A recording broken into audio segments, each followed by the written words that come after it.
ದೇವ್ರ ನಾಮಕ್ಕೆ ಸ್ತೋತ್ರವಾಗಲಿ. ಪುನರುತ್ತನೆ ಇನ್ನೊಂದು ಸಮಯ ತೆಗೆದುಕೊಂಡು ಮಾತಾಡ್ತಾ ಇದ್ದೀನಿ. ಯಾಕಂದರೆ ಈಗಿನ ಒಂದು ಪರಿಸ್ಥಿತಿ ನೋಡಿ ಮಾಡುವಂಥದ್ದು ಆಗಿದೆ. ಯಾಕಂದರೆ ನಾನು ಈಗ ಮಾತಾಡುವಂಥ ವಿಷಯ ಇದೇನು ಹೊಸದೇನಲ್ಲ. ನೀವೆಲ್ಲ ಕೇಳಿದ್ರಿ, ಸೋಷಿಯಲ್ ಮೀಡಿಯಾದಲ್ಲಿ ಎಲ್ಲ ಬರ್ತಾ ಇರ್ತದೆ, ನೀವು ನೋಡಿದ್ರಿ ವಿಡಿಯೋಸ್ಗಳನ್ನು. ತುಂಬ ಜನರು ಇದೇ ರೀತಿ ಮಾತಾಡ್ತಾರೆ, ಇಲ್ಲ ಇದ್ರ ವಿರುದ್ಧವಾಗಿ ಮಾತಾಡ್ತಾರೆ, ತತ್ವಿರುದ್ಧವಾಗಿ. ಅವ್ರು ಮಾತಾಡಿದ ತತ್ವಿರುದ್ಧ ನಾನು ಆಗಿರ್ಬೋದು, ಏನೇ ಆಗಿರ್ಬೋದು, ಅದನ್ನು ವಾಕ್ಯ ಕೊಟ್ಟೆ ಎಲ್ಲರೂ ಮಾತಾಡ್ತಾರೆ. ಏನೇ ಮಾತಾಡಿದ್ರು ಬೋಧಕರು ವಾಕ್ಯ ಕೊಟ್ಟೇ ಮಾತಾಡ್ತಾರೆ, ವಾಕ್ಯ ಬಿಟ್ಟನ್ನ ಯಾರು ಮಾತಾಡಲ್ಲ. ಅದಕ್ಕಾಗಿ ತುಂಬ ವಿಶ್ವಾಸಿಗಳಿಗೆ ತುಂಬ ಹೇಳ್ತಾರೆ, ಈಗ ಯಾವ್ದು ನಂಬೋದು ಅಂತ ನಾವು ಅಂತ ಹೇಳ್ತೀವಿ. ತುಂಬ ವಿಶ್ವಾಸಿಗಳಿಗೆ ಗೊಂದಲಗಳು ಆಗ್ತವೆ. ಅದಕ್ಕಾಗಿ ಹೇಳೋದು, ನಾವು ಪ್ರಾರಂಭದಿಂದಲೇ ನಾವು ದೇವ್ರ ವಾಕ್ಯವನ್ನ ನಂಬಲಿಕ್ಕೆ ಪ್ರಯತ್ನ ಪಡಬೇಕು, ದೇವ್ರ ವಾಕ್ಯದಲ್ಲಿ ಹುಡುಕುವಂಥ ಕಾರ್ಯಗಳನ್ನ ಮಾಡಬೇಕು. ಇಲ್ಲಿ ನಮ್ಮಂಥವ್ರು ಏನಾಗಿದೆ, ನಾವೀಗೆ ತಿಳಿದವರು ತಿಳಿಲಾದವರಿಗೆ ತಿಳಿಯದ ಹಾಗೆ ಬೋಧನೆ ಕೊಡೋರು ತುಂಬ ಜನ ಇದ್ದಾರೆ. ಅಷ್ಟೇ ಮಟ್ಟಿಗೆ ನಾವು ತಿಳಿದವರು ತಿಳಿಲ್ಲ ಆದವರಿಗೆ ತಿಳಿಯದ ಹಾಗೆ ಬೋಧನೆ, ಅಂದ್ರೆ ನಮ್ಗೆ ಗೊತ್ತಿದೆಯೋ ಗೊತ್ತಿಲ್ಲ ಅಂತೂ ಈ ರೀತಿ ನಡೀತಾ ಇದೆ. ಆದರೆ ನಮ್ಮಂಥವ್ರು ತಿಳಿದವರಾದ್ರು, ಯಾರು ತಿಳ್ಕೊಂಡಿದ್ದಾರೆ, ಅವರು ತಿಳಿಯದವರಿಗೆ ತಿಳಿಯೋ ಹಾಗೆ ನಾವು ಬೋಧನೆ ಕೊಡುವಂಥದ್ದು. ಎಲ್ಲರೂ ಒಂದು ತಾಸು ಮಾಡ್ತಾರೆ, ಒಳ್ಳೆ ದೊಡ್ಡ ಪ್ರಸಂಗ ಮಾಡ್ತಾರೆ ಅಂತ ನಾನು ಮಾಡ್ಲಿಕ್ಕೆ ಹೋಗೋದು ಅಲ್ಲ. ಎಲ್ಲರ ಥರ ನಾನು ಮಾಡೋದಲ್ಲ, ಎಲ್ಲರೂ ಮಾಡ್ತಾ ಇದ್ದಾರೆ. ದೊಡ್ಡ ದೊಡ್ಡ ವಿಡಿಯೋಸ್ಗಳು ನಮ್ಗೆ ಸಿಗ್ತದೆ, ಒಂದೊಂದು ತಾಸು ಪ್ರಬೋಧನೆ ಕೊಡುವುದನ್ನು, ಚರ್ಚ್ನಲ್ಲಿ ಬೋಧನೆ ಕೊಡುವುದನ್ನು ನಮಗೆ ಸಿಗ್ತದೆ. ಅದೇ ರೀತಿ ನಾನು ಮಾಡೋದಲ್ಲ. ನಾನು ಏನು ಮಾಡ್ತಾ ಇದ್ದೀನಿ, ಯಾಕೆ ನಾನು ಕೇಳಿದ್ರು, ನೀನು ಒಂದು ವಾಕ್ಯ ಹಾಕೊಂಡು ಹೀಗೆ ಮಾತಾಡ್ಕೊಂಡು ಹೋಗ್ಬಿಡ್ತೀನಿ ಅಂತ. ಅದೇ ನನ್ನ ಉದ್ದೇಶ. ಒಂದು ವಾಕ್ಯ ಅಂದರೆ ಆ ವಾಕ್ಯದ ಒಂದೇ ಒಂದು ವಾಕ್ಯವನ್ನು ಹಿಡ್ಕೊಂಡು ನನ್ನ ಒಂದು ಅನುಭವದ ಪ್ರಕಾರ ಯಾವ ರೀತಿ ಬೋಧನೆ ಕೊಡ್ತಾ ಇದ್ದಾರೆ, ಮತ್ತೆ ಯಾವ ರೀತಿ ಸೋಷಿಯಲ್ ಮೀಡಿಯಾದಲ್ಲಿ ಸಹಿತ ಬರ್ತಾ ಇದೆ, ಒಂದೇ ಒಂದು ವಾಕ್ಯ, ಅದ್ರ ಮುಂದೆ ಹೋಗಲ್ಲ. ಮತ್ತೆ ನಾನು ಹಾಕಿದ 16 ಧರ್ಮಶಾಸ್ತ್ರವು ಪ್ರವಾದನೆ ಯೋಹಾನನ ತನಕ ಅಷ್ಟೇ. ಮತ್ತೆ ಅದು ಹೇಳಲಿಲ್ಲ, ಬೋಧನೆ ಯಾರು ಕೊಡಲಿಲ್ಲ. ಉದಾಹರಣೆಗೆ, ಆತನೇ ಬಾಸುಂಡಿಗಳಿಂದ ನಾವು ಗುಣವಾದೆವು, ಅಷ್ಟೇ, ಸಾಕು, ಮುಗೀತು ಕತೆ. ಅದರಿಂದ 1 ತಾಸು ಬೋಧನೆ ಕೊಡ್ತಾರೆ. ಅದಕ್ಕೆ ಯಾವುದೋ ಒಂದು ವಾಕ್ಯ ಹಾಕಿ ಅದಕ್ಕೆ ಏನು ಸಮಯ ಸಂದರ್ಭ ಇರುವುದಿಲ್ಲ, ಅದ್ರದ್ದೇನು ಅರ್ಥನೇ ಇರುವುದಿಲ್ಲ, ಅದಕ್ಕೆ ಟಚ್ ಆಗೇ ಇರುವುದಿಲ್ಲ, ಎಲ್ಲೋ ಸೇರಿಸ್ತಾ ಇರ್ತಾರೆ. ಹಾಗೆ ಆತನು ಬಡವನಾದ್ದರಿಂದ ನಾವು ಶ್ರೀಮಂತರಾದ್ವಿ, ಇದು ಒಂದೇ ವಾಕ್ಯ, ಮುಂದೆ ಹೋಗುದಿಲ್ಲ. ಅದಕ್ಕಾಗಿ ನಾವು ಮುಖ್ಯವಾಗಿ ಆ ಅರ್ಥವನ್ನು ಮಾಡ್ಕೊಳ್ಳಿಕ್ಕೆ ಒಂದು ವಾಕ್ಯ ಯಾರು ಕೊಟ್ಟು ಅದನ್ನು ಮಾಡ್ತಾರೆ, ಅದು ಪೂರ್ತಿ ಚಾಪ್ಟರ್ ನಾವು ಓದಬೇಕು. ಒಂದು ಬೋಧನೆ ಕೊಡುವಾಗ, ಯಾರಾದರೂ ಒಂದು ಬೋಧನೆ ಕೊಡ್ತಾ ಇದ್ದಾರೆ ಚರ್ಚ್ನಲ್ಲಿ, ನಿಮ್ಮ ಪಾಸ್ಟರ್ ಯಾರೇ ಆಗಲಿ ಕೊಡ್ತಾ ಇದ್ದಾರೆ, ಅವ್ರು ಒಂದು ವಾಕ್ಯ ಕೊಡುವಾಗ ಅವ್ರು ಒಂದೇ ವಾಕ್ಯ ಓದಿಸ್ತಾರೆ, ಮುಂದೆ ಕೊಡ್ಲಿಕ್ಕಲ್ಲ, ಸ್ಟಾಪ್ ಅಂತಾರೆ, ಸಾಕು ಅಂತಾರೆ, ಅಷ್ಟೇ ಹೇಳ್ತಾರೆ. ಮುಂದೆ ಹೋದರೆ ಅವ್ರದ್ದು ಬೋಧನೆಗೆ ತತ್ತಿರೋದಾಗಿ ಬರ್ಬೋದು. ಅದಕ್ಕಾಗಿ ಒಂದು ವಾಕ್ಯ ಕೊಟ್ಟಾಗ ನಾವು ಪೂರ ಚಾಪ್ಟರಲ್ಲಿ ಕುಂತ್ಕೊಂಡು ಓದಬೇಕು. ಪೂರ ಚಾಪ್ಟರ್ ಏನು ಹೇಳ್ತಾ ಇದೆ, ಅಲ್ಲಿ ಅರ್ಥ ಸಿಗ್ಲಿಲ್ಲ, ಸ್ವಲ್ಪ ಅಕ್ಕಪಕ್ಕದಲ್ಲಿ ಹೋಗ್ಬೇಕು. ಕಡೆಗೆ ಅರ್ಥ ಆಗಲಿಲ್ಲ, ಇದು ಯಾವ ಒಡಂಬಡಿಕೆ ಏನು ಅಂತ ನಾವು ಅರ್ಥ ಮಾಡ್ಕೊಳ್ಳುವಾಗ ನಮಗೆ ನಿಜವಾದ ಒಂದು ಅರ್ಥ ನಮಗೆ ಸಿಗ್ಬೋದು. ಅದಕ್ಕಾಗಿ ನಾವು ಪ್ರಯತ್ನ ಪಡಬೇಕು. ಯಾರು ಬೋಧಕರು ನಿಮ್ಮನ್ನು ಬೋಧನೆ ಮಾಡೋದಿಲ್ಲ. ಯಾಕೆ ದೇವರ ವಾಕ್ಯ ಹೇಳಿದೆ, ಯಾರು ನಿಮ್ಮನ್ನು ಬೋಧಿಸುವುದು ಅವಶ್ಯಕತೆ ಇಲ್ಲ, ನಿಮ್ಮ ಅಭಿಷೇಕ ನಮ್ಮನ್ನು ಬೋಧಿಸ್ತದಂತೆ. ನನ್ನ ಅಭಿಷೇಕ ನನ್ನನ್ನು ಬೋಧಿಸ್ತದೆ. ಆದರೆ ಅವ್ರು ಕೊಡುವಂಥ ಬೋಧನೆಗೆ ನಾವು ಹುಡುಕಬೇಕು, ಹಿಣಸನ ತಗೊಳ್ಬೇಕು. ಅವ್ರು ಸುಳ್ಳಾಗಲಿ ಸತ್ಯ ಆಗಲಿ ಯಾರೇ ಆಗಲಿ, ನಮ್ಮಲ್ಲಿ ಸತ್ಯ ಅನ್ನಬೇಕಂದ್ರೆ ಅದನ್ನು ಯಾರು ನಮಗೆ ತಡೆಯಲಿಕ್ಕೆ ಆಗುತ್ತೆ. ಅದಕ್ಕಾಗಿ ಸತ್ಯ ಮೊದಲಿಂದಾಗಿದೆ, ಸುಳ್ಳು ನಂತರ. ಅದಕ್ಕಾಗಿ ಸುಳ್ಳು ಮೊದಲು ಬಂದರೂ ಸಹಿತ ಸತ್ಯ ನಂತರನೇ ಜಯ ಹೊಂದೋದು. ಅದಕ್ಕಾಗಿ ಸತ್ಯ ನಮ್ಮಲ್ಲಿ ಹುಡುಕಬೇಕಂದ್ರೆ ನಾವು ಏನು ಬೇಕಾದ್ರೂ ಮಾಡ್ಬೋದು, ಹೇಗೆ ಬೇಕಾದ್ರೂ ನಾವು ಹುಡುಕ್ಬೋದು, ಅದನ್ನು ಸತ್ಯದಲ್ಲಿ ನಾವು ತೆಗಲಿಕ್ಕೆ ಸಾಧ್ಯವಾಗ್ತದೆ. ಅದಕ್ಕಾಗಿ ನಾವು ಯಾರೇ ಬೋಧನೆ ಕೊಟ್ಟರು ಸಹಿತ ನಾವು ಸತ್ಯ ನನಗೆ ಬೇಕಿದ್ರಲ್ಲಿ, ಅವ್ರು ಸತ್ಯ ಹೇಳ್ತಾ ಇದ್ರು ಸಹಿತ ಇನ್ನೂ ಸತ್ಯ ಹುಡುಕ್ಲಿಕ್ಕೆ ನಾವು ಪ್ರಯತ್ನ ಪಡಬೇಕು. ನನ್ನನ್ನೇ ಹಿಡ್ಕೊಂಡು ಸಹಿತ ಯಾರನ್ನ ನೀವು ಫಾಸ್ಟಾಗಿ ನಂಬಲಿಕ್ಕಲ್ಲ. ಇವತ್ತು ನಾನು ಒಳ್ಳೆ ಬೋಧನೆ ಕೊಡ್ಬೋದು, ಶಾಯದ್ ನಾನು ಇವತ್ತು ಒಳ್ಳೆ ಬೋಧನೆ ಕೊಡ್ಬೋದು ನಿಮ್ಮ ಲೆಕ್ಕದಲ್ಲಿ, ಒಳ್ಳೆಯದು ಅಂತ ಒಂದು 4 ಜನ ಇದ್ದಾರೆ ಅಂತ. ನಾಳೆಗೆ ನಾನು ತಪ್ಪು ಹೋದ್ರೆ, ಅದಕ್ಕೆ ಇವತ್ತು ನಾನು ಒಳ್ಳೆನ ಕೊಟ್ಟಿನಿ ಅಂತ ನಾಳೆಗೂ ಸಹಿತ ನಾನು ಒಳ್ಳೆನ ಕೊಡ್ತೀನಿ ಅಂತ ಗ್ಯಾರಂಟಿ ಅಲ್ಲ. ಇವ್ರದ್ದು ವಿಡಿಯೋ ಬಂತು ಪಟ್ ಅಂತ ಲೈಕ್ ಮಾಡ್ಬಿಡ, ಶೇರ್ ಮಾಡ್ಬಿಡ, ಇಲ್ಲ, ಅವ್ರ ಬೋಧನೆಯನ್ನು ನಾನು ಚೆಕ್ ಮಾಡಬೇಕು. ನಿನ್ನೆ ಚೆನ್ನಾಗಿ ಕೊಟ್ಟಿದ್ರು, ಆದರೆ ಇವತ್ತು ಕೊಟ್ಟಿದ್ದು ಚೆನ್ನಾಗಿದೆಯೋ, ಸರಿಯಾಗಿದೆಯೋ, ಸತ್ಯ ಇದೆಯೋ, ವಾಕ್ಯದ ಥರ. ಯಾಕೆ ನಾನು ತಪ್ಪಲಿಕ್ಕೆ ಕಾರಣ ಉಂಟು, ನಾನು ತಪ್ಪಲಿಕ್ಕೆ ನಾನು ಮನುಷ್ಯ. ಎಲ್ಲೋ ನಾನು ನಿನ್ನೆಯಿಂದ ಇವತ್ತಿನ ಪರಿಸ್ಥಿತಿ ಬದಲಾದ್ರೆ ನಾನು ತಪ್ಪಬಹುದು. ನನ್ನ ರಕ್ಷಣೆ ನನಗೆ ಮಾತ್ರ ಗೊತ್ತು, ದೇವರಿಗೆ ಮಾತ್ರ ಗೊತ್ತು. ಆದರೆ ಎಲ್ಲರಿಗೂ ಗೊತ್ತಿಲ್ಲ ನಾವು ಯಾವ ರೀತಿ ಅಂತ. ತುಂಬ ಜನರು ಸತ್ಯ ಬೋಧನೆ ಅಂತ ಹೇಳ್ತಾರೆ, ತುಂಬ ವಿಷಯದಲ್ಲಿ ಸತ್ಯ ಹೇಳ್ತಾರೆ, ಮತ್ತು ತುಂಬ ವಿಷಯದಲ್ಲಿ ತಪ್ಪಾದ ಬೋಧನೆಯಲ್ಲಿ ಇರ್ತಾರೆ. ಅದಕ್ಕಾಗಿ ನಾವು ಎಲ್ಲದನ್ನು ಪರೀಕ್ಷೆ ಮಾಡುವಂಥರಾಗಿರ್ಬೇಕು. ನನ್ನ ಬಗ್ಗೆ ನನಗೆ, ನನ್ನ ಬಗ್ಗೆ ನಿಮಗೆ ಗೊತ್ತಿಲ್ಲ, ನನ್ನ ಬಗ್ಗೆ ನಾನು ಎಷ್ಟು ಬೋಧನೆ ಕೊಡ್ತೀನಿ, ಏನು ಮಾಡ್ತೀನಿ ಅದು ಗೊತ್ತಿಲ್ಲ. ಆದರೆ ನಮ್ಗೆ ಬೇಕಾಗಿದ್ದು ದೇವ್ರ ವಾಕ್ಯವನ್ನು ಹಿಡ್ಕೊಂಡು ಅದನ್ನು ಸರಿಪಡಿಸಿ. ಅದಕ್ಕಾಗಿ ದೇವ್ರ ವಾಕ್ಯ ಥೆಸಲೋನಿಕ 5:21 ಹೇಳ್ತದೆ, ಪವಿತ್ರಾತ್ಮನ ನಂದಿಸಬೇಡ್ರಿ, ಮತ್ತೆ ಪ್ರವಾದನೆಯನ್ನು ಹಿನೈಸಬೇಡ್ರಿ. ಯಾರಾದರೂ ಮಾತಾಡುವಾಗ, ಯಾರು ಪ್ರವಾದನೆ ಅಂದರೆ ಇದೇ ಮಾತು ಹೇಳುವಂಥದ್ದು. ಮಾತಾಡುವಾಗ ಹಿನೈಸಬೇಡ್ರಿ, ಅಂದರೆ ಇವಂದು ಯಾಕೆ ಕೇಳಬೇಕಂತ. ಕೇಳ್ರಿ, ಅದರಿಂದ ತುಂಬ ಹುಡುಕ್ಲಿಕ್ಕೆ ಸಿಗ್ತದೆ. ಯಾಕೆ ನಾನು ಹುಡುಕಿದ್ದು ಅದೇ, ಸತ್ಯವನ್ನ ಹುಡ್ಕೊಂಡು ಸತ್ಯನ ತಿಳ್ಕೊಳ್ಳಿಕ್ಕೆ ಆಗಲ್ಲ. ಸತ್ಯ ಸಿಕ್ಕಿದಾಗ ಸತ್ಯ ಏನಂತ ಗೊತ್ತಿರೋದಿಲ್ಲ ನಮಗೆ. ಯಾವಾಗ ಸುಳ್ಳು ಬರ್ತದೆ ಅವಾಗ ಸತ್ಯ ಏನಂತ ಗೊತ್ತಾಗ್ತದೆ. ಅದಕ್ಕೆ ಸುಳ್ಳು ಬೋಧಕರಿಂದ ಜಾಸ್ತಿ ಸಿಗ್ಲಿಕ್ಕೆ ಸಿಗ್ತದೆ ನಮಗೆ. ಹಾಗಂತ ಅವ್ರದೇ ನೋಡ್ಕೊಂಡು ಫಾಲೋ ಮಾಡೋದು. ಚೆಕ್ ಮಾಡೋರು ಮಾತ್ರ ಅವ್ರನ್ನ ನೋಡ್ರಿ. ನಿಮಗೆ ಆ ಒಂದು ಪರೀಕ್ಷೆ ಮಾಡುವಂಥ ಆ ಒಂದು ಯೋಚನೆ ಇದ್ದರೆ, ಅಂಥ ಒಂದು ಶಕ್ತಿ ಇದ್ದರೆ, ಅಂಥವ್ರ ಸುಳ್ಳು ಬೋಧಕನವ್ರನ್ನ ಕೇಳಿ ಪರೀಕ್ಷೆ ಮಾಡಿರಿ, ಸತ್ಯ ನಿಮಗೆ ಸಿಗ್ತದೆ. ಅದಕ್ಕೆ ನಮಗೆ ಒಳ್ಳೆ ನೀರಿದ್ದಾಗ ನಾವು ಕುಡಿತೀವಿ. ಉದಾಹರಣೆ ಹೇಳ್ತೀನಿ, ಒಳ್ಳೆ ನೀರು ಕೆಟ್ಟ ನೀರು, ಎಲ್ಲದು ಒಳ್ಳೆ ನೀರು ಅಂತ ಕುಡಿತಾ ಇರ್ತೀವಿ. ಅದು ಕೆಟ್ಟದೇನಂತ ಗೊತ್ತಿಲ್ಲ.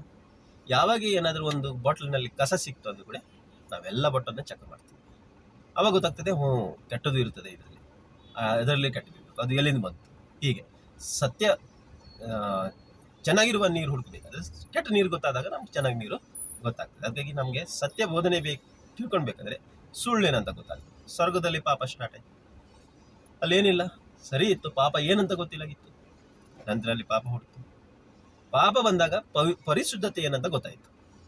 ಹಾಗೆ ಹಳೆ ಒಡಂಬಡಿಕೆ ನೋಡುವಾಗ ನಮಗೆ ಹೊಸ ಒಡಂಬಡಿಕೆ ಏನಂತ ಗೊತ್ತಾಗ್ತದೆ. ಧರ್ಮಶಾಸ್ತ್ರ ಓದುವಾಗ ಕೃಪೆ ಏನಂತ ಗೊತ್ತಾಗ್ತದೆ. ಧರ್ಮಶಾಸ್ತ್ರ ಇಲ್ಲ ಅಂದ್ರೆ ಕೃಪೆಗೆ ಮಹತ್ವನೇ ಇಲ್ಲಾಗಿತ್ತು.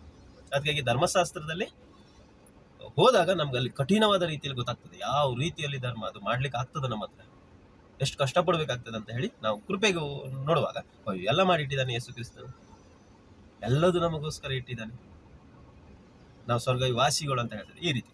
ಅದಕ್ಕಾಗಿ ನಾವು ಏನಾದರೂ ಮಾಡಿದ್ರು ಸಹಿತ ಅದು ಹುಡುಕುವಂತರಾಗೋಣ. ಯಾವ ವಿಡಿಯೋ ನೋಡಿದ್ರು ಸಹಿತ ಸತ್ಯದ ವಿಡಿಯೋ ಆಗಲಿ, ಸತ್ಯ ಬೋಧನೆ, ಸ್ವಸ್ಥ ಬೋಧನೆ ಕೊಡೋರಾಗಲಿ, ಸುಳ್ಳು ಬೋಧನೆ, ಎಲ್ಲ ವಿಡಿಯೋನ ನೀವು ನೋಡೋರಾದ್ರೆ ನೋಡಿ ಅದನ್ನು ಪರೀಕ್ಷೆ ಮಾಡೋದು ತಾಕತ್ತಿದ್ರೆ ಮಾತ್ರ ಅದನ್ನು ನೋಡಿ. ಇಲ್ಲ ಅಂದರೆ ನಾವೇನು ಹೇಳಲಿಕ್ಕಾಗಲ್ಲ. ನಾನು ನಿಮ್ಮನ್ನು ಇಷ್ಟೇ ಎಚ್ಚರಿಸ್ಬೋದು, ಒಂದು ವಾಕ್ಯದಲ್ಲಿ ಮಾತಾಡೋಣ ಹಿಡೀರಿ. ಸ್ವಲ್ಪ ಬೈಬಲ್ ಓದುವ ಸ್ಟೈಲನ್ನು ತಿಳ್ಕೊಳ್ಳಿ. ಬೇರೆ ಬೇರೆ ಬೋಧನೆಯನ್ನು ಕೇಳುವಾಗ ಅವರು ಹೇಳುವ ಸ್ಟೈಲು ಸ್ವಾರ್ಥ ಹೇಳ್ತಾ ಇದ್ದಾರಾ, ಇಲ್ಲ ನಿಸ್ವಾರ್ಥವಾಗಿ ಹೇಳ್ತಾ ಇದ್ದಾರಾ, ಇಲ್ಲ ಕ್ರಿಸ್ತನ ಬಗ್ಗೆ ಅವರು ಪ್ರಚಾರ ಪಡಿಸ್ತಾ ಇದ್ದಾರೆ, ತನ್ನನ್ನೇ ತಾನೇ ಪ್ರಚಾರ ಪಡಿಸ್ಕೊಳ್ತಾ ಇದ್ದಾರೆ. ಇದನ್ನು ಪರೀಕ್ಷೆ ಮಾಡಿರಿ. ಇದೇ ನಮ್ಮ ಕೆಲಸ, ಹೇಳೋದು. ಬೋಧನೆ ಕೊಟ್ಟು ಎಲ್ಲ ಬೋಧನೆ ಮಾಡ್ತಾ ಇದ್ದಾರೆ, ಅದರಲ್ಲೂ ನಾವು ಮಿಸ್ಸಾಗ್ಬಿಟ್ರೆ ಒಂದೊಂದು ತಾಸು ವಿಡಿಯೋ ಹಾಕಿ ಮಿಸ್ಸಾಡ್. ನಮ್ದು ಯೋಚನೆ ಏನೋ ಒಂದು ತಾಸು ಹಾಕೊಂಡು ಏನೋ ನಾನು ದೊಡ್ಡ ಇದು ಮಾಡ್ಬೇಕಂತ ಅಲ್ಲ. ನನ್ನ ಯೋಚನೆ ತುಂಬ ವರ್ಷದಿಂದ ಇತ್ತು, ಆದ್ರೂ ಸಹಿತ ಆಗಲಿಲ್ಲ. ಈಗ ಸಣ್ಣದೊಂದು ಕೆಲಸ ಮಾಡ್ತಾ ಇದ್ದೀನಿ. ಹೀಗೆ ಸಣ್ಣದೊಂದೊಂದು ವಾಕ್ಯ ಹಾಕಿ ಹೇಗೆ ನನಗೆ ತಿಳಿತದೆ ಒಂದು ವಾಕ್ಯದಲ್ಲಿ ಹೇಗೆ ಅದನ್ನು ಕಂಡುಹಿಡಿಯುವುದಂತ ಎಷ್ಟು ನಾನು ತಿಳ್ಕೊಂಡಿದ್ದೀನಿ ಅಷ್ಟರ ಮಟ್ಟಿಗೆ ನಿಮ್ಮನ್ನು ಇಲ್ಲಿ ಹೇಳ್ತಾ ಇದ್ದೀನಿ. ಅದನ್ನು ಇಲ್ಲಿ ನನಗಿಂತ ಹೆಚ್ಚಾಗಿ ತಿಳಿದವರು ಇದ್ದಾರೆ, ಅವರು ಸಹಿತ ಹೇಳ್ತಾ ಇದ್ದಾರೆ. ತುಂಬ ಜನ ತುಂಬ ವರ್ಷದಿಂದ ಸೇವೆ ಮಾಡ್ತಿದ್ದಾರೆ. ನಾನು ನೀನು ಹುಟ್ಟೋಕ್ಕಿಂತ ಮೊದಲೇ ಸೇವೆ ಮಾಡಿದವರು ಅಂತ ಹೇಳ್ತಾ ಇದ್ದಾರೆ. ಆದರೆ ಎಲ್ಲದನ್ನು ಪರೀಕ್ಷೆ ಮಾಡಿ, ಯಾರು ಸರಿಯಾಗಿ ಹೇಳ್ತಾರೆ, ಯಾರು ತಪ್ಪಾಗಿ ಹೇಳ್ತಾರಂತ. ಯಾಕೆ ನಿಮ್ಮ ರಕ್ಷಣೆ ನೀವೇ ನೋಡಿಕೊಳ್ಳುವಂಥದ್ದು, ಬೇರೆ ನಿಮ್ಗೆ ರಕ್ಷಣೆ ಕೊಡ್ಲಿಕ್ಕಾಗಲ್ಲ. ನಿಮಗೆ ದೇವರಿಗೆ ಸಂಬಂಧಪಟ್ಟಿದೆ. ನಾವು ಖಾಲಿ ನಿಮಗೆ ಹೇಳ್ಬೋದು ಹೀಗಿದೆ ಅಂತ. ನೀವು ಅದನ್ನು ಬೈಬಲ್ ತೆಗೆದುಕೊಂಡು, ವಾಕ್ಯವನ್ನು ತೆಗೆದುಕೊಂಡು ಅದು ಸರಿ ಸಮಯ ಏನೆಂಬುದನ್ನು ಸರಿಯಾಗಿ ನೀವು ಓದ್ಕೊಂಡ್ರೆ, ನೀವು ಯಾವುದು ಫಾಲೋವರ್ಸ್ ಆಗಿ ಕೇಳಬೇಡಿ, ಅವ್ರ ಹಿಂಬಾಲಕರಾಗಿ ಯಾರನ್ನ ನೀವು ಹಿಂಬಾಲಿಸ್ಬೇಡಿ. ಸ್ವಂತ ತಮ್ಮ ಪಾಸ್ಟರ್ ಆದರೂ ಸಹಿತ ಅವ್ರನ್ನ ಹಿಂಬಾಲಕರಾಗಬೇಡಿ. ನಮ್ಮ ಪಾಸ್ಟ್ರು ನನಗೆ ಇಷ್ಟು ಕಷ್ಟದಲ್ಲಿ ಸೇವೆಗೆ ರಕ್ಷಣೆ ಕೊಟ್ಟಿದ್ದಾರೆ, ಸುವಾರ್ತೆ ಸಾರಿದ್ರು, ಕಷ್ಟಪಟ್ಟು ಬಂದಿದ್ದಾರೆ, ಒಬ್ಬ ಹೊಡೆತ ತಿಂದಿದ್ದಾರೆ ಅಂತ ಆ ರೀತಿಯಾಗಿ ನಿಮ್ಮ ಮಾನಸಿಕತೆಯಿಂದ ನೀವು ಆ ವಾಕ್ಯವನ್ನು ಕೇಳಲಿಕ್ಕೆ ಹೋಗಬೇಡಿ, ಯಾರೇ ಆಗಲಿ ಅವರು. ನಾವು ಒಂದೊಂದ್ಸಲ ಸತ್ಯಗೋಸ್ಕರ ಅಪ್ಪ ಅಮ್ಮನಿಗೆ ಕೇರ್ ಮಾಡಲ್ಲ ಅಂತ, ಹೌದಲ್ವಾ? ಯೇಸುಗೋಸ್ಕರ ಅಪ್ಪ ಅಮ್ಮನಿಗೆ ಬಿಟ್ಟು ಬಂದಿದ್ದೀವಿ. ಇಲ್ಲಿ ಬಂದ ನಂತರ ಪಾಸ್ಟರ್ ಬೇಜಾರಾಗ್ತಾರೆ, ಅವ್ರನ್ನ ಹೆಂಗೆ ಕೇಳೋದು, ಅವ್ರು ನಮ್ಗೆ ಹಿಂಗೆ ಮಾಡಿದ್ರು. ಅರೆ, ನಮ್ಮ ಹುಡಿಸಿದ ಅಪ್ಪ ಅಮ್ಮನಿಗೆ ನಾವು ಒಂದೊಂದ್ಸಲ ಯೇಸುಗೋಸ್ಕರ ಕೇರ್ ಮಾಡಲ್ಲ ಅಂತ, ಮತ್ತೆ ಇವರಿಗೆಲ್ಲ ಯಾಕೆ? ನಾವು ಯಾರಿಗೆ ಅನ್ಯಾಯ ಮಾಡ್ತೀವಿ ನೋಡಿ.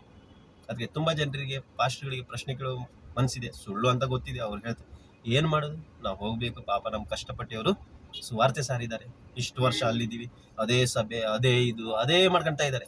20 ವರ್ಷದಿಂದ ಒಂದೇ ಸಭೆಗೆ ಒಂದು ಪ್ರಶ್ನೆ ಕೇಳಿದ್ರೆ ಉತ್ತರ ಹೇಳಲಿಕ್ಕಾಗಲ್ಲ. ಯಾಕೆ? ಒಂದು ಹೋಗ್ತಾ ಇದ್ದಾರೆ ಏನು ಅಂತ. ನಾವು ಮೊದಲು ಹೆಂಗಿದ್ದೀವಿ ಈಗ ಹಂಗೆ ಇದ್ದೀವಿ. ಖಾಲಿ ಸತ್ಯ ಸುಳ್ಳು ಇದು ಒಂದು ಬದಲಾಗಿದೆ ಅಷ್ಟೇ ಬಿಟ್ಟರೆ, ಮತ್ತು ನಮ್ಮ ಹಬ್ಬ ಹುಣ್ಣಿಮೆಗಳು ಅದೊಂದು ಬದಲಾಗಿದೆ ಬಿಟ್ಟರೆ, ಮತ್ತು ಒಳಗಿಂದ ನಮ್ಮದು ತುಂಬ ಜನರಿಗೆ ಒಳಗಿಂದ ಇನ್ನೂ ಬದಲಾಗಿಲ್ಲ, ವಾಕ್ಯದಲ್ಲಿ ಇನ್ನೂ ಬದಲಾಗಿಲ್ಲ. ಏನು ನಮ್ಮ ಒಳ್ಳೆ ಗುಣಗಳು ಆಗಿರ್ಬೋದು, ಕೆಟ್ಟ ಚಟ ಇತ್ತು, ಒಳ್ಳೆ ಮಾಡ್ತೀವಿ, ಒಳ್ಳೆ ಗುಣ ಒಳ್ಳೆಯದು, ನಾನು ಹೇಳೋದಿಲ್ಲ ಅಂತ ಕೆಟ್ಟದಾಗಿರ್ಬೋದು, ಅದು ಅನ್ಯ ಜನರು ಮಾಡ್ತಾರೆ. ನಿನ್ನೆ ಇದ್ದ ಹಾಗೆ ಇವತ್ತಿರಲ್ಲ, ಇವತ್ತು ಒಳ್ಳೆಯದಾಗಿದೆ, ಹಾಗಂತ ಅವ್ರಿಗೆ ಸತ್ಯ ಇದೆ ಅಂತನ. ಹಾಗಾಗಿ ಎಲ್ಲದನ್ನ ಎಚ್ಚರಪಡಿಸ್ತೀನಿ. ಇದೇ ನನ್ನ ಕೆಲಸ. ಯಾರಾದರೂ ಕೇಳಿದ್ರು ಸಹಿತ ಇದೇ ನನ್ನ ಕೆಲಸ, ಇದು ವಿಡಿಯೋ ನೋಡ್ರಿ, ನನ್ನ ಕೆಲಸ ಒಂದೊಂದು ವಾಕ್ಯನ ಕೊಟ್ಟು ಏನೋ ಈ ವಾಕ್ಯದಿಂದ ಹೀಗೆ ಮಾತಾಡ್ತಾರೆ. ಒಂದೇ ವಾಕ್ಯ ಕೊಟ್ಟು ಅವ್ರನ್ನ ನಿಮ್ಮನ್ನು ತೀರಿಸುತ್ತಾರೆ ಸಭೆಗಳಲ್ಲಿ. ಮತ್ತು ಮುಂದೆ ಓದಲಿಕ್ಕಾಗಲ್ಲ. ಒಂದು ವಾಕ್ಯ ಕೊಟ್ಬಿಟ್ರೆ ಸಾಕು, ಆತನ ಬಾಸುಣಿನಿಂದ ನಾನು ಗುಣವಾದೇನೆ ಬಾಸ್, ಇದು ಹಾಕಿ ರೋಗಕ್ಕೆ ಹಾಕಿ ಅದನ್ನು ಏನೇನೋ ನಿನ್ನ ಜ್ವರ ಥಂಡಿ ಎಲ್ಲದಕ್ಕೂ ಹಾಕಿಬಿಡ್ತಾರೆ ಈ ನನ್ನ ಬಾಸುಣಿದ. ನೀನು ಶ್ರೀಮಂತನಾಗಲಿಕ್ಕೆ ಅವನು ಬಡವನಾದಂತ ಹೇಳಿ ಆ ಒಂದೇ ವಾಕ್ಯ ಸಾಕು, ಅದನ್ನು ಹಾಕಿ ನಿನ್ನಲ್ಲಿ ಕುಂತಲೇ ಶ್ರೀಮಂತರು ಮಾಡಿಬಿಡ್ತಾರೆ.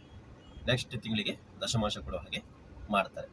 ಇದು ಉದ್ದೇಶದಿಂದ ಅವರು ತುಂಬ ಜಾಗರೂಕತೆಯಿಂದ ಕೇಳಿ. ತುಂಬ ಮುಂದಿನ ದಿನಗಳು ತುಂಬ ಕಠಿಣವಾದ ಪರಿಸ್ಥಿತಿಯಲ್ಲಿ ಹೋಗ್ತದೆ. ಯಾವಾಗ ನಿಮಗೆ ವಾಕ್ಯ ಆ ಒಂದು ಸೂತ್ರ ಗೊತ್ತಾಗ್ತದೆ ಹೇಗೆ ನಾವು ತಿಳ್ಕೊಳ್ಬೇಕಂತ, ಆವಾಗ ನಿಮ್ಮನ್ನು ಎದುರಿಸೋರು ಯಾರು ಇರ್ತಿಲ್ಲ. ನಿಮ್ಮನ್ನು ಆ ಸತ್ಯದಿಂದ ತೆಗಿಲಿಕ್ಕೆ ಯಾರಿಂದನೂ ಸಾಧ್ಯವಿಲ್ಲ. ಅದಕ್ಕೆ ಪೌಲ ಹೇಳ್ತಾರೆ, ನಾನು ಸಾರಿದ ಸುವಾರ್ತೆಯ ವಿರುದ್ಧವಾಗಿ ದೇವದೂತರು ಬಂದು ಸಾರದು ಸಹಿತ ಶಾಪಗ್ರಸ್ತರಾಗಲಿ ಅಂತ. ಅದಕ್ಕೆ ನಿಮಗೆ ಒಂದ್ಸಲ ಸರಿ ಸುವಾರ್ಥದ ಅರ್ಥ ಆಗಿ ಸತ್ಯ ನಿಮ್ಗೆ ಕಂಡು ಬಂತು, ಅದನ್ನು ದೇವದೂತರು ಸಹಿತ ನಿಮ್ಮನ್ನು ಬೇರ್ಪಡಿಸಲಿಕ್ಕೆ ಸಾಧ್ಯ ಅಂತ. ಓಕೆ, ಅದಕ್ಕಾಗಿ ನಾವು ಹೇಳಲಿಕ್ಕಾಗಲ್ಲ ಆ ಪಾಸ್ಟ್ ಹಾಳು ಮಾಡಿದ್ರು ಈ ಪಾಸ್ಟ್ ಹಾಳು ಮಾಡಿದ್ರು ನಿಮ್ಮ ಬುದ್ಧಿ ಇಲ್ವಾ ಅಂತ. ಯಾವ ಪಾಸ್ಟ್ರು ಯಾರನ್ನ ಹಾಳು ಮಾಡ್ಲಿಕ್ಕಾಗಲ್ಲ. ನಮ್ಮನ್ನು ನಾವೇ ಪರಿಶೀಲನೆ, ಎಲ್ಲದಕ್ಕೂ ನಮ್ಗೆ ಬುದ್ಧಿ ಇದೆ. ಆದರೆ ದೇವ್ರ ವಾಕ್ಯಕ್ಕೆ ತಿಳ್ಕೊಳ್ಳುವಾಗ ಯಾಕೆ ನಮ್ಗೆ ಬುದ್ಧಿ ಇಲ್ಲ? ನಾವು ಬೇರೆ ಮೇಲೆ ಹಾಕ್ತೀವಿ. ಆದಮ ಮಾಡಿದ ಅದೇ ಕತೆ, ನೀನು ಕೊಟ್ಟಂಥ ಸಂಗಾತಿ ಅವಳು ಹೇಳಿದ್ರು ನೀನು ಸರ್ಪ ಕೊಟ್ಟು, ಆ ಸರ್ಪ ಬಂದಂತೆ ಒಬ್ಬರ ಮೇಲೆ ಒಬ್ಬರು ಹಾಕಿ ಅವರು ಎಲ್ಲರೂ ತಪ್ಪು ಹಾಗೆ ಆಯಿತು, ಪಾಪ ಮಾಡೋ ಹಾಗೆ. ಹಾಗಾಗಿ ನಾವು ಈಗಲೂ ಸಹಿತ ಅದೇ ಸ್ಟೈಲ್ ಮಾಡ್ತಾ ಇದ್ದೀವಿ, ಅದೇ ಹಳೆಯ ರೀತಿಯಲ್ಲಿ ನಾವು ಆದಮನ ರೀತಿಯಲ್ಲಿ ಇದ್ದೀವಿ. ಹಾಗಾಗಿ ನಾವು ಹಳೆ ಆದಮನಲ್ಲ, ಹೊಸ ಆದಮನಲ್ಲಿ ಸೇರಿದ್ದೀವಿ, ಎರಡನೇ ಆದಮದಲ್ಲಿ ನಾವು ಸೇರಿದ್ದೀವಿ. ಆದರೂ ಸಹಿತ ನಮ್ಮ ಯೋಚನೆ, ನಮ್ಮ ಮಾತಾಡೋ ರೀತಿ ಅದು ಹಳೆ ಒಡಂಬಡಿಕೆ, ಹಳೆ ಆದಮಂತರನೇ ಇದೆ, ಮೊದಲನೇ ಆದಮಂತರನೇ ಇದೆ.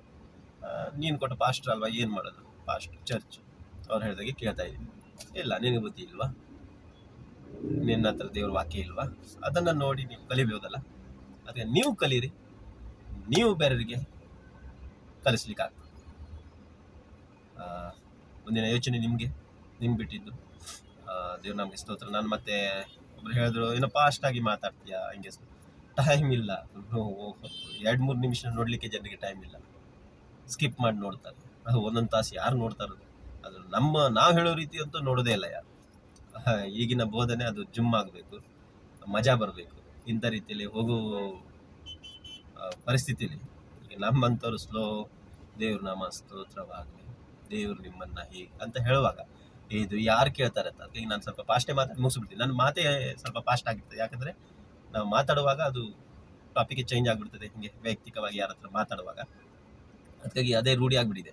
ಅದೇ ಮಾತಾಡುವಾಗ ಪಾಯಿಂಟ್ ಮುಗಿಸ್ಬಿಡ್ತೀವಿ ನಾವು ಸ್ಲೋ ಆಗಿ ಮಾಡಿ ಸ್ವಲ್ಪ ಫುಲ್ ಸ್ಟಾಪ್ ಬಂತು ಅಂದರೆ ಟಾಪಿಕ್ ಚೇಂಜ್ ಆಗಿ ಎಲ್ಲೆಲ್ಲೋ ಹೋಗ್ಬಿಡ್ತಾರೆ. ನಾವು ಮಾತಾಡ್ತೀವಿ ಒಂದು, ಅವರು ಅದನ್ನು ಸಾಕ್ಷಿ ತಂದು ಹಂಗಾಯ್ತು ಹಿಂಗಾಯ್ತು ಅಂತ ಟಾಪಿಕ್ ಚೇಂಜ್ ಮಾಡಿ ಬೇರೆ ಕಡೆ ಹೋಗ್ತಾರೆ. ಅದಕ್ಕೆ ನಮ್ಮ ರೂಢಿ ಆಗಿಬಿಟ್ಟಿದೆ ಅದು ಸ್ವಲ್ಪ ಫಾಸ್ಟ್ ನಮ್ಮ ಮಾತುಗಳನ್ನು. ಮತ್ತೆ ಕೇಳುವಾಗಲೂ ಸಹಿತ ಬೇಜಾರಾಗಬಾರ್ದು, ಇದು ಎಂತ ಇಷ್ಟೆಲ್ಲ ಕೇಳಬೇಕಲ್ಲ, ಮತ್ತು ನಮ್ಮ ಬೋಧನೆ ಕೇಳುವಾಗಲೂ ಸಹಿತ ಮಜಾ ಬರಲ್ಲ, ಜುಮ್ ಆಗಲ್ಲ. ಅದಕ್ಕೆ ಓಕೆ, ನೀವು ಕೇಳಿ ನಂಬ್ತೀನಂತ ನಾ ಹೇಳಿದ ಪ್ರಕಾರ ಅದು ಪರೀಕ್ಷೆ ಮಾಡ್ತೀರಂತ ತಿಳ್ಕೊಳ್ತೀನಿ. ಪರಿಶೋಧಿಸಿರಿ. ಮುಂದಿನ ದಿನ ನಾವು ಮಾತಾಡೋಣ ಈ ವಿಷಯ.